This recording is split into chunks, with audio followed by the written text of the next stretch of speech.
এই সমীকরণটার বীজের প্রকৃতি কেমন হবে সেটা বার করতে হবে। এই সমীকরণটার এক্স এর দুটো মান আছে, যেহেতু দ্বিঘাত সমীকরণ। এই এক্স এর মান দুটো সমান না মনে করো 5, 3 অসমান, বাস্তব অবাস্তব সেটা আমাদের বলতে হবে। অবাস্তব কি জিনিস? কোনো মান যদি রুটের ভিতরে মাইনাস থাকে সেটা হচ্ছে অবাস্তব নাম্বার, ইমাজিনারি নাম্বার। যদি √3 থাকে সেটা হচ্ছে বাস্তব, কিন্তু মাইনাস যদি থাকে সেটা হচ্ছে অবাস্তব নাম্বার। তো এটা করার জন্য এই সমীকরণটাকে মিডিল টার্ম বা শ্রীধর আচার্যের সূত্রের সাহায্যে এক্স এর মান বার করতে পারি। সেখান থেকে দেখে নিতে পারি বীজ দুটো বাস্তব অবাস্তব না সমান অসমান। সেটা না করে আমরা কি করব, এই যে সমীকরণটা আছে সেই সমীকরণটাকে একটা সাধারণ সমীকরণ তার সাথে তুলনা করব। ax² bx + c = 0। বোঝা গেছে? তাহলে এর জায়গায় কি আছে 2, বি এর জায়গায় কি আছে 7, সি এর জায়গায় কি আছে 3। তাহলে এর মান পেয়ে গেলাম 2, বি এর মান 7, সি এর মান 3।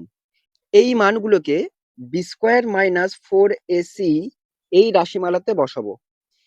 এর মান যদি পজিটিভ হয়, প্লাস হয়, তাহলে বলবো বীজদ্বয় বাস্তব ও অসমান।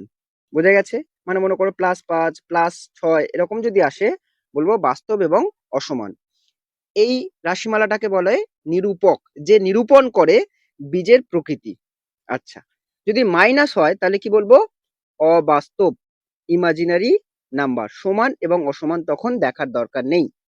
যদি মানটা 0 হয় তাহলে কি বলবো? এটা হচ্ছে বাস্তব কিন্তু বীজদ্বয় সমান। বুঝা গেছে? বি এর মান কত? 7, বি এর জায়গায় বসাও 7² -4 ইন্টু এ কত? এ হচ্ছে 2, 2। আর সি কত? সি হচ্ছে 3, বসালাম। তাহলে 7² মানে 7 7 49, 4 2 8, 3 8 24। তাহলে 49 থেকে 24 বাদ দিলে 25, যেটা কিনা পজিটিভ। তাহলে পজিটিভ যদি হয় আমরা কি বলতে পারি? বীজদ্বয় বাস্তব এবং অসমান, যেহেতু এটা পজিটিভ 25। যদি মনে করো নেগেটিভ 25 যদি আসতো, মানে নেগেটিভ ভ্যালু যদি আসতো, তাহলে বলতাম অবাস্তব। এবং যদি এর মানটা 0 আসতো, বাস্তব ও সমান। তাহলে তোমরা কি লিখবে? বীজের প্রকৃতি বাস্তব ও অসমান। ভিডিওটি ভালো লাগলে অবশ্যই লাইক এবং শেয়ার করে দিও। ধন্যবাদ।